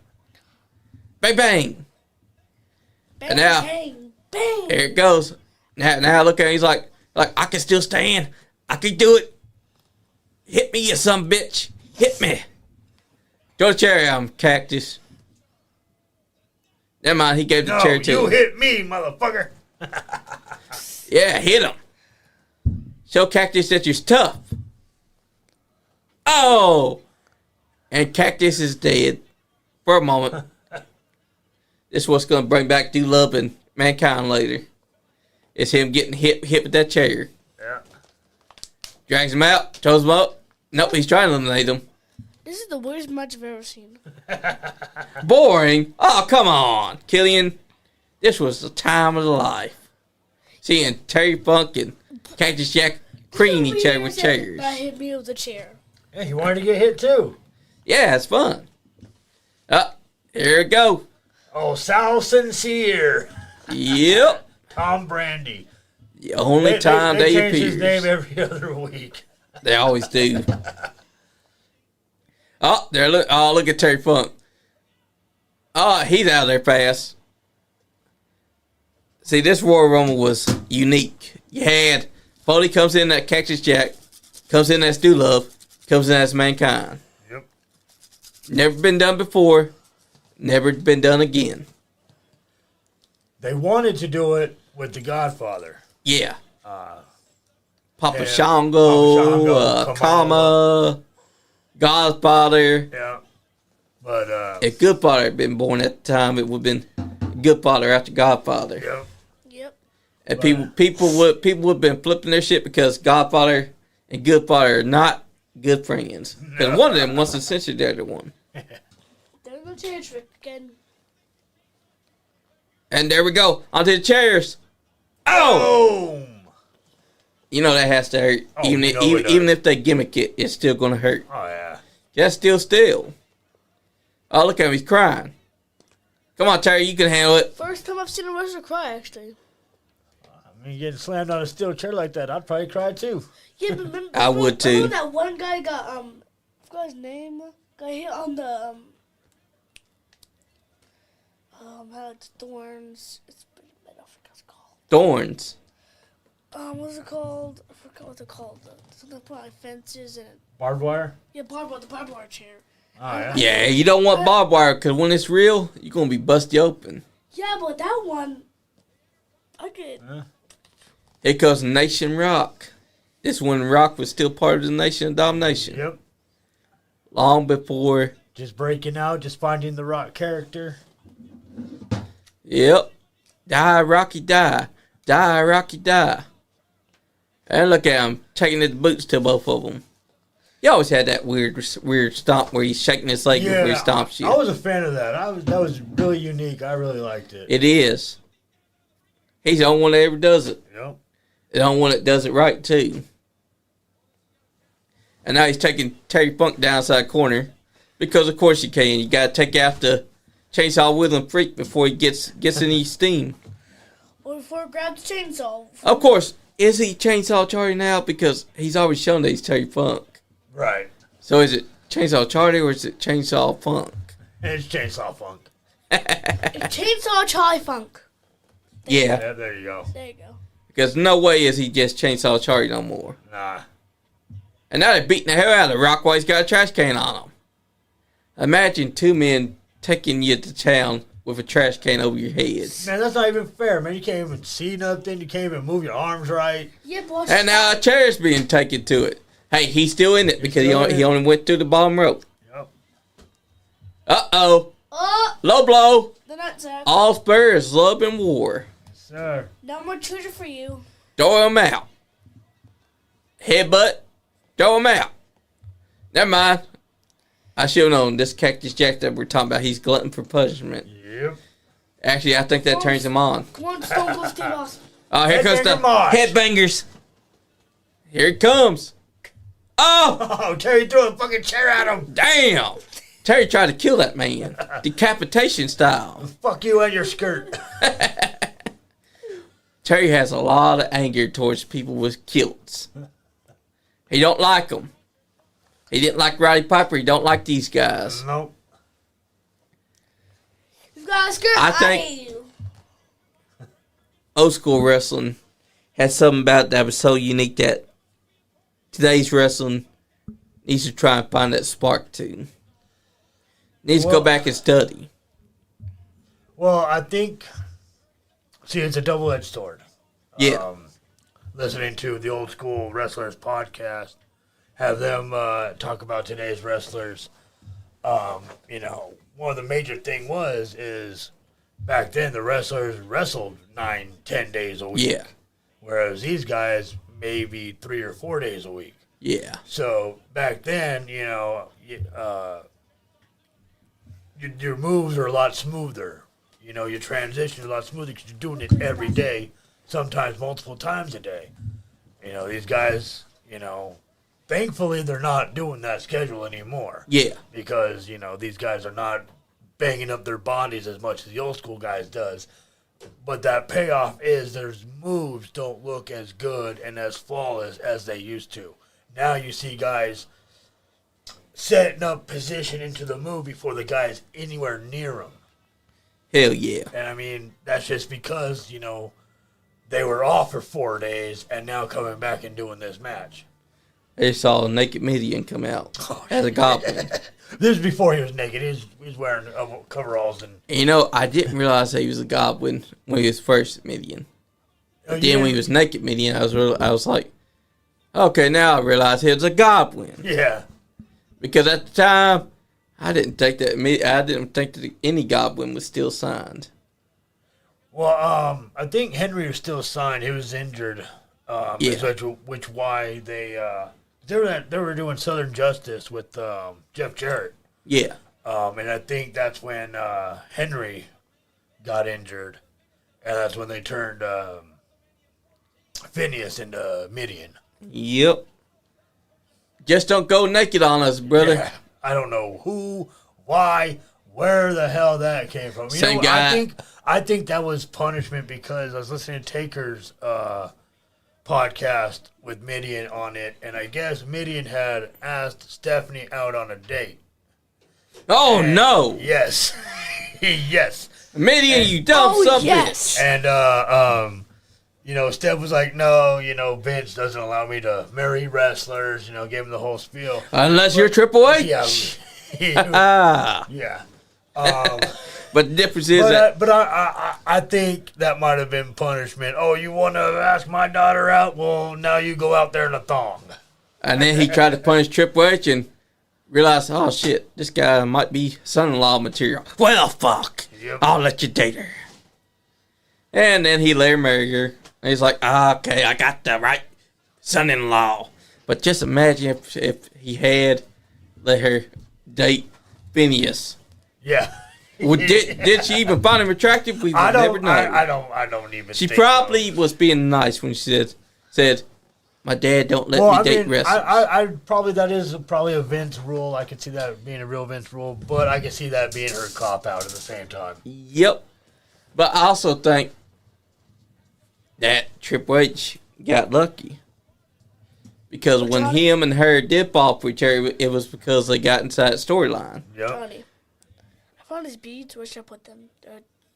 I think those were from a necklace from that Johnny Rock fight. They're all over the place, son.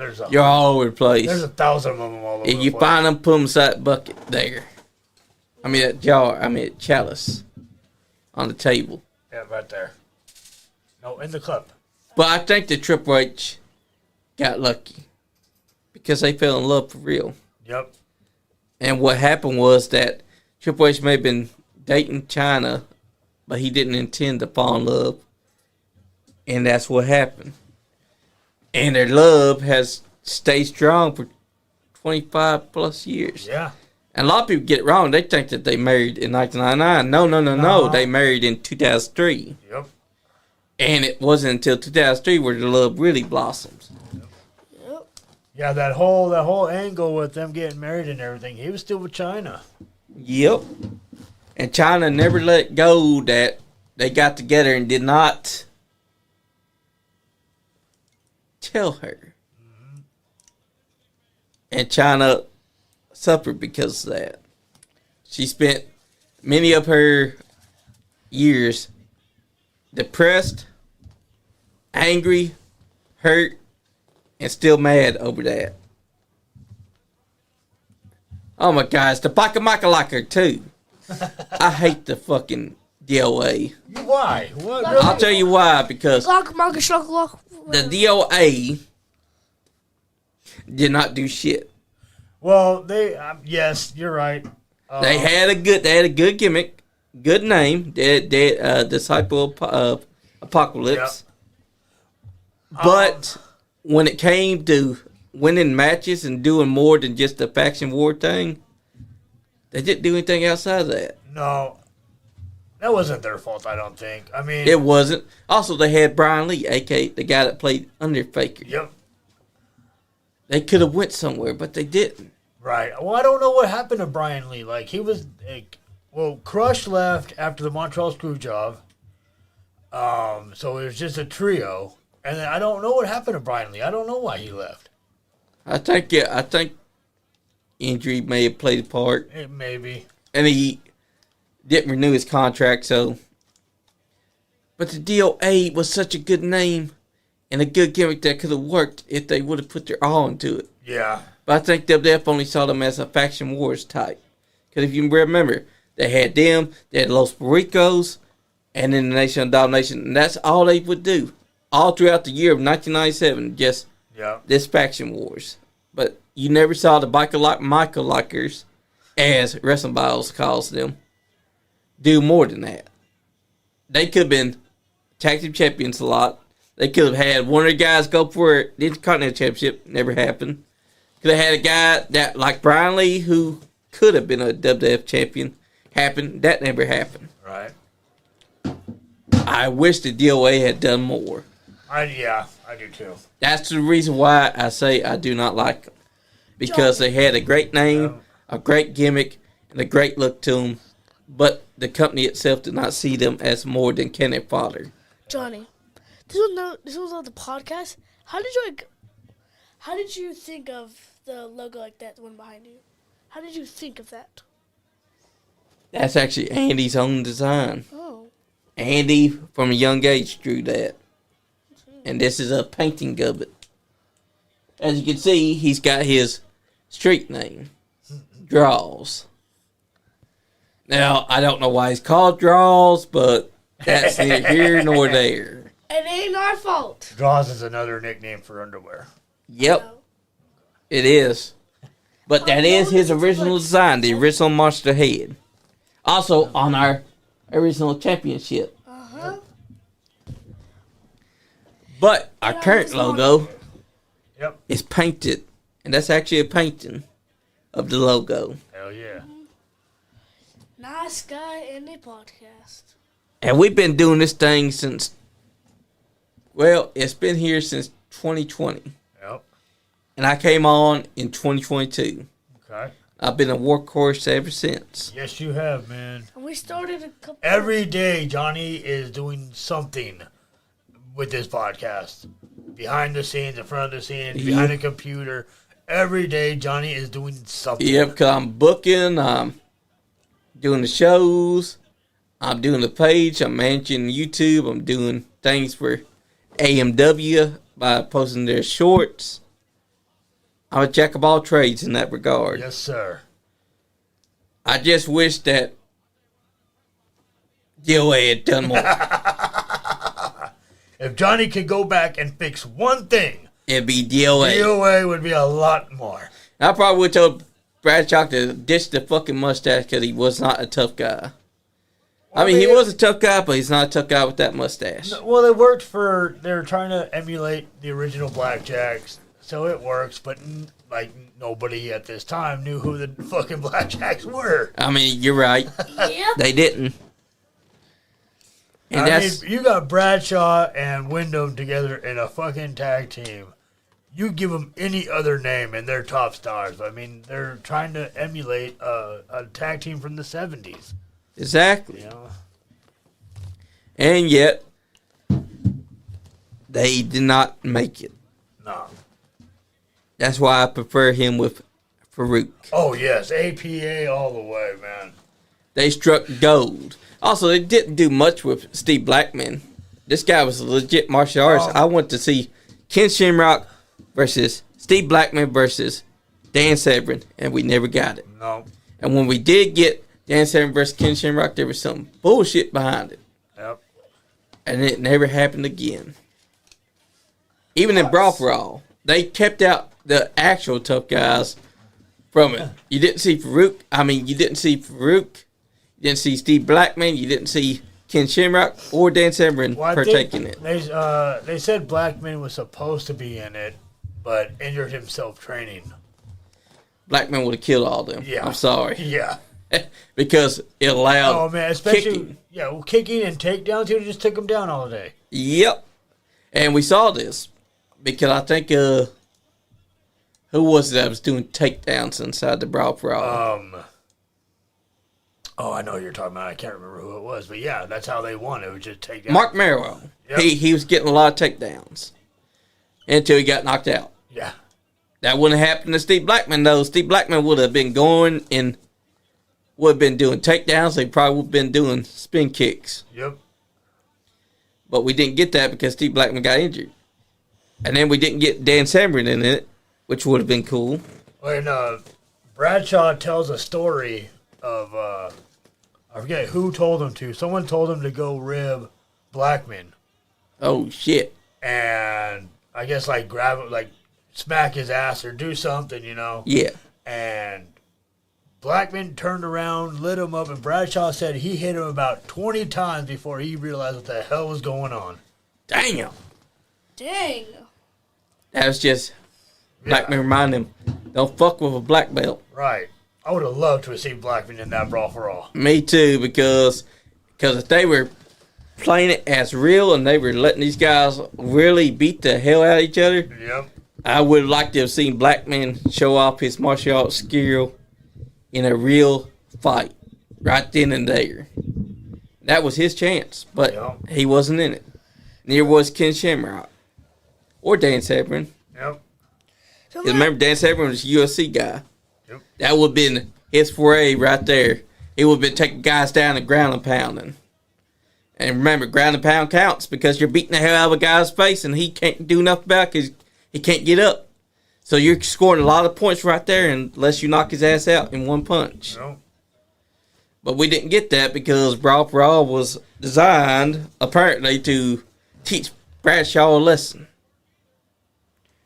Of course, a lesson for what? Apparently, for acting like...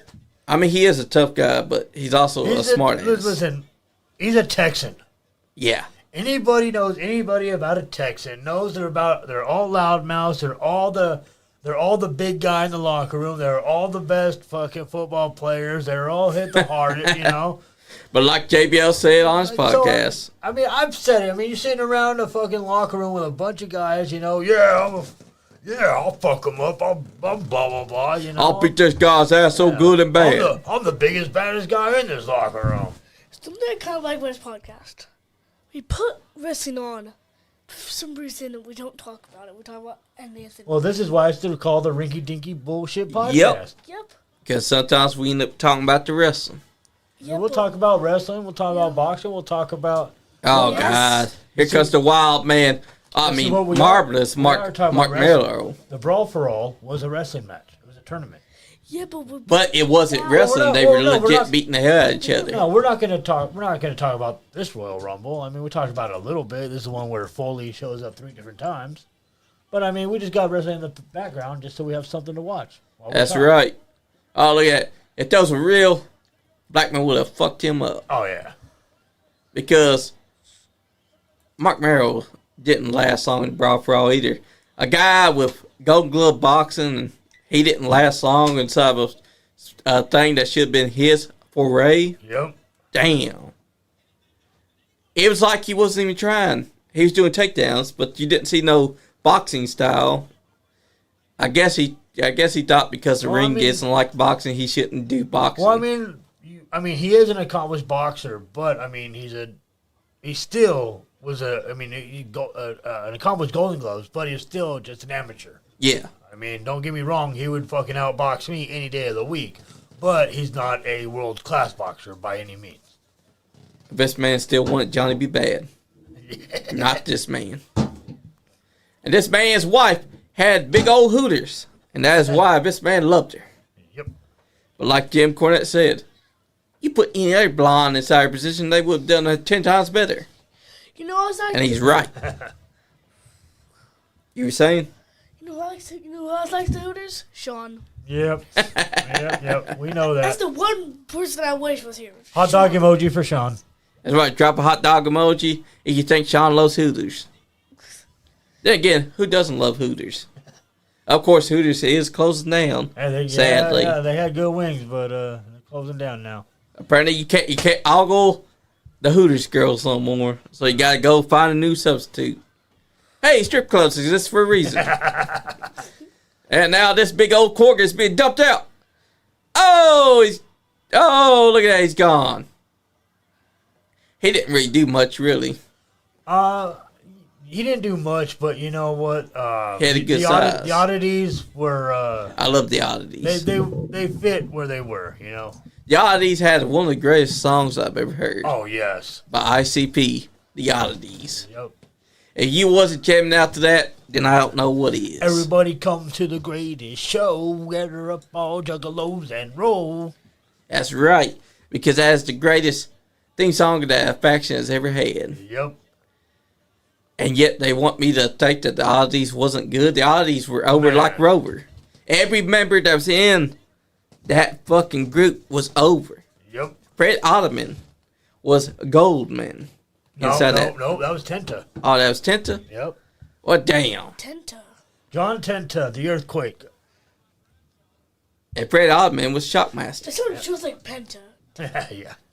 Tenta, Penta.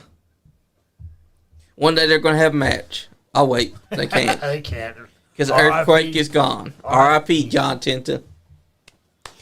But John Tenta was great as Goldman. Oh, yes. He didn't like it. He did not like that character, but I was a fan, man. I went out and I had my mom buy me a big-ass fucking Cartman doll. Nice. Just because Golga came out with it. Yes. And people... Everyone was looking at my grandma in the airport. Yep. With a big Cartman. Everybody staring. People try to discredit the Oddies, but I think the Oddies was one of the greatest factions that there was at the time. It was, man. They were niche, but they found their groove. You know, they fucking stuck in their lane. Had a great feud with Kai and Tai. That's right. And no one mentions that ICP was inside that group. Yep. Hall of Fame worthy, if you ask me, and not the celebrity wing. That's right. As wrestling superstars. That's right. Because they are wrestlers. I mean, I think that they earned wrestling respect because they wrestled in WWF and in WCW. Yep. And TNA. Yep. And then they formed Juggalo Championship Wrestling. Yep. Which they also own and manage. Yep. And people could say whatever they want, but ICP does have good music. Especially my favorite song, In My Room. Ooh. Because it's just psycho. That's a good one. Yeah, it is. That's one of the songs I listen to that gets me inside the mood. Especially when I'm writing stories. There you go. But that's the type of thing people need to go back and watch. Go watch the old classic WWF because you'll see things like the Oddities. ICP with Golga, with Corgan, with all this group, and one banger of a song. With Big Silva, they had Luna. Oh, look, Mankind!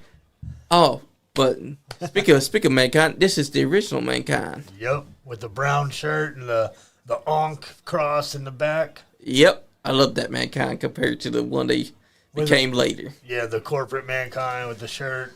I just love the old Mankind theme song. How tortured it sounds. Oh yes, the piano music in it. He also had the OD to Mankind. Mankind. A sock? What is it? No, he did not have a sock yet. Nope, he had instead a brown strap that was over the fingers they used to man claw you. I remember those, yeah. Yep. And back then, he had two themes. He had the Mankind sad theme that we always heard, and he had the end theme. Whenever he win a match, they had OD to Mankind. Yep. I thought that was cool. For some reason, I was like beep on this one. I had like a beep in my things. There's a beep? Yeah, I got a beep in. Is it still doing it? No, it was one beep. It's not until it got pressed. I went beep. Probably that, yeah. Yeah, that's what it was. Got hit the microphone by accident. I was like. But that's the thing about old school WWF. You had great talent. Look, this is why the Attitude Era was the best era. And people can pick it apart and go, the divas were horrible, and this was horrible, and that was horrible, and you're all right. But what makes the Attitude Era the greatest era in wrestling ever was because everybody was over from top to bottom. Didn't matter who you were in that locker room, you were over. Look, the artist formerly known as Goldust coming out with a thong over his tights, with blue hair, red face paint, and a bra on. That guy's over. Yes, he is. Over like Rover. And look at that. Mankind's whooping his ass. Uh-huh. People don't know nothing about the original Goldust. Nope. Goldust used to at guys. He used to quote movies at the beginning of every That's promo. right. When he first debuted, he would quote a movie. And don't forget the Undertaker purple gloves laying inside the ring and Goldust crawls on top of him, puts both his arms over his head like that. Goldust get just on top of him, making kissy face for kissing his lips. And Undertaker jumping up like, you son of a bitch. Or, how about when Ahmed Johnson told him, you better not kiss me on my fucking lips. And Goldust was like, all right, bet. So when came time for filming it, live, mind you, he kissed him on the lips and then ran like a motherfucker. Because Ahmed Johnson jumped off that gurney like a son of a bitch, angry, wanting to get his hands onto him. Hey, Peyton, that happens every podcast. We're just used to it by now. What'd you say? She wants somebody to fart really bad until it stinks really bad in here. Gosh. And that happens every show. We're just used to it. We just ignore it now. Yeah, that's right. Hey, there's a kitty. You trying to kill him? Trying to kill the second boss? But He's out. that's the thing about the Goldust character of old. He used to prey upon men's homophobia. Yep. He was an androgynous character. This was long before he started doing this thing. Yeah. Goldust used to be one unique character because he used to prey on men's homophobia and he'd do anything. And it was Savio Vega who helped Dustin Rhodes come out of his rut because one night they were working a house show as Goldust character. And Savio Vega, while Goldust had his hands around his waist, he tells him, instead of just having it around my waist, why don't you take your hands and do this little number to me? And then Goldust did that and it got over with the fans. Yep. And Savio Vega played into it. A lot of people get this misconception that Razor Ramon, Scott Hall, didn't want to work with Goldust because he was playing that character. That wasn't it at all. It's just that Razor Ramon didn't get to have many matches with Goldust because Scott Hall was gone from the company after that. Yep. That guy, remember, he was in WCW just months after the Goldust character arrived. That's right. And look at this, the Black Hawk. Black Heart. Yep. The black sheep of the family. Guys It's whooping on Jeff Jarrett's ass. Guys like wrestling, don't watch WWE. Watch WWF, because that's real fighting. That's right. Yep. Well, WWE is getting better. Yeah. But It still, is. I'd rather watch this than watch Logan Paul. What is Right. it? But now we get Penta. Yeah, And they have Penta. so I will it's give getting better. It's getting better. And they got Uso and, so WWE is getting better. I'll give Logan Paul his flowers though. He can wrestle. Yes. He just has a shitty character. Not a fan, but he is a good wrestler. He's a good wrestler, but his prime tastes the exact same. Any single flavor, exact same. Yeah. Well, see that, and that has nothing to do with wrestling. So, see, I don't care when I talk about his wrestling. I don't care about Prime. I don't care about his YouTube. I don't care about his brother. I just care about what he does in the ring. And I might not be a fan of him. Might like his character, but what he can do in the ring, he's really good at. Yep, I can respect that. Yep. Yeah. But anything else besides that he is about, he's shit. Yep. Like I don't like Prime, I don't like Lunchleys, because Lunchleys that they were trying to talk about was going to replace Lunchable had maggots and mold and all that, and wasn't even regulated for children, but yet they were catering it to kids. Yeah, real mold in them. Yeah, and they were catering it to children. And to me, that's a piece of shit thing to do. Because you're literally trying to poison children with something that you're trying to say was food for them. Yeah, it's the way they package it. Yeah. You said you're going to outdo Lunchables. But, outdo by, okay, you're going out of business because you're trying to kill little people, little kids. Exactly. Lunchables, it's unhealthy as heck, but still, we're not going to die from it. Right. Exactly. Moldy cheese. But that's the thing about Lunchleys. Logan Paul and KSI and Mr. Beast didn't want to take accountability for their bullshit product. That's right. That's why KSI tried to blame everyone but himself. And that, to me, is a coward's way of doing things. Well, anything Mr. Beast touches just turns to shit anyways. That's right. He's got to, how many times? Yeah. Mr. Beast is a fake millionaire, just so everyone knows. Yep. He can claim that he's a millionaire all he wants, but he pays those people to act like they've won something when they haven't. Yeah, and someone like zoomed in. And Hi, Mom. That the money he did was actually fake. I believe it. I believe Yeah, it's I believe fake. you too. Because he They could said- claim himself to be a millionaire, but But then he said to give him a check at the end. Yeah. Sure. it's a fake check. Because Mr. Beast's whole brand is to make it seem like he's a millionaire. Yeah. And then But that's far from it. KSI gets mad because no one likes his new song when it's trash. Yeah. I would rather listen to Thunder for an hour than listen to a guy trying to be Eminem. Yeah. To actually be good. Thinking he's good. Exactly. Even Gordon Ramsay would call him an idiot sandwich. He is an idiot sandwich. He's the definition of an idiot sandwich. Yep. That's right. KSI, Mr. Beast, and Logan Paul are all trash If for you guys trying to watching sell that this- to kids. We're meant to offend you. We all hate you. That's right. Especially you, KSI. Yeah, because KSI is not a great YouTuber. I'm sorry, but I watch YouTube, and KSI is not a great YouTuber. I Show Speed is a better YouTuber than him. Man, I love I Show Speed, man. I just- He's not going to just go walk up and give somebody some money, whether it be fake or not. That motherfucker's going to walk you into the store. Hey, man, what you want? You want a sandwich? You want something to That's drink? right. Man, what you want? He even was helpful to someone that was having a panic attack. He Yep. got her water and was asking her if she's okay and all that. Because I Show Speed is a real one. He is. As is Kai. Because Kai and I Show Speed have a father-son type bond. Because Yeah, but- Kai is like his dad. Because he looks out for him. Whenever he sees something Yeah, but that he don't want I Show Speed to do, Kai- he'll call him. yeah, Kai's a cool guy, but he doesn't do as much as I Speed. But yeah, you've seen Drake, Snoop. Well, I don't think Drake, but Snoop, Ice Spice, everybody. I mean, Kai does do a lot of streaming, though. Yeah. And Kai does support I Show Speed by watching his streams when he's live.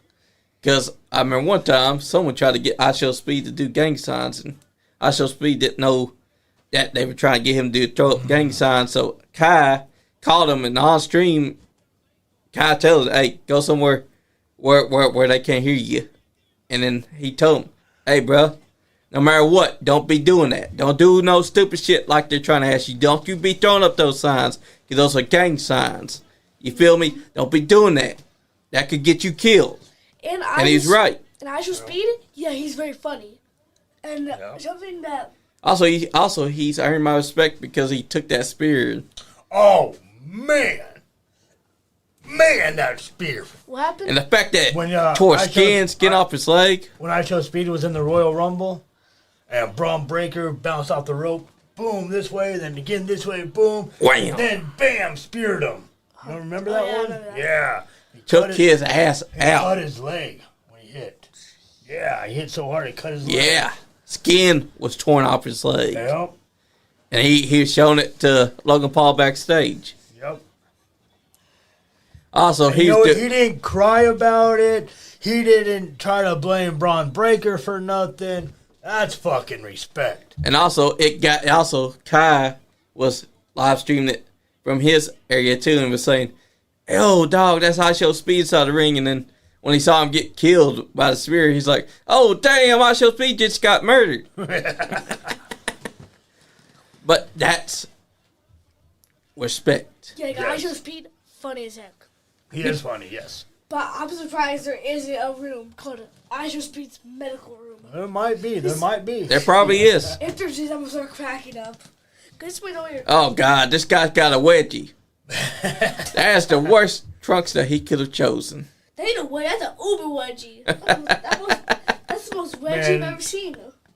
Ahmed Johnson could have been something, but his attitude and also Yeah. the fact that he does stuff like that Yep. was never going to make him a world Oh, yeah. champion. Or an intercontinental. Oh my God, the referee got killed. To something. Hey, shout out to Phineas. He just checked down that referee after he kicked him side head. I was watching some video. It's about Kai. They said his house is only a couple minutes away from P Diddy's, and this man's like, "Oh, turtles into my house." I'm like, you probably do. Well, there's a tunnel to MJ's house from Diddy's. Yeah, and they say that Remember a Thriller by Michael Jackson? Yep. I feel like someone's watching me. They say that there's tunnels under Michael Jackson's house from P. Diddy. Yep. Oh, God. He just shoved up. Why was Ahmed Johnson still there? If he just ran after the guy. See, that's why he was never going to be a world champion and why he got dropped in WCW when he was Big T. Yep. Wrestling Bible says that he was big titties. Because, might as well. Yep. Because he wasn't in shape when he was wrestling. Well, guys, we've been on here 2 hours. That's been 2 hours already? Yep. Oh, damn. Time flies when you're having good conversation. Yes, sir. Who wants to say their goodbyes first? Well, sorry we couldn't have our scheduled special appearance guest today. But this is the Ricky Deaky Bullshit That's right. Podcast, and, plan to be on the fly, and we just bullshit our way through it. That's what it's all about, because sometimes you got to do what you got to do when things fall through. Guys, thank y'all for joining us tonight. Thank you We all do very pay much. attention. And, man, I can't believe that I finally got through to deleting all those motherfucking reels that bot Yeah, posted. right. Like, please, Facebook, Dude, fix the bot situation. yeah. Because there should not have been 20,000 reels made out of one video Right. without my permission. But that happens. 20,000, maybe 200,000? Yep. Yeah. All right, son, we're getting ready to say our goodbyes. You want to say your goodbyes? See ya. Stay nice. Stay nice. Guys, I just want to say this has been the Podcast God. SuperFly John Lee. Ricky Dick Bullshit Podcast Season 2, Episode 10. Bullshitting Out Loud. Now, I just want to say, you're not having fun? You ain't getting none. Damn, Skippy. Yeet, Yeet. yeet. Nice Guy Andy podcast. If he keeps popping your mama out the said. mouth, I'm gonna be his daddy. What is up, guys? This is OVW's Big Whiskey, Jared Kripke. And if you are top shelf talent, then you'd be watching the Nice Guy Andy podcast. That's right. Top shelf talent approved. Hell yeah. Thanks, buddy. Anyways, you guys go on your little rinky-dink bullshit podcast. But those were expensive shoes. You know, you guys, Scott Diamond is custom made. Watch the Nice Guy Andy podcast. I love it. That's all I got.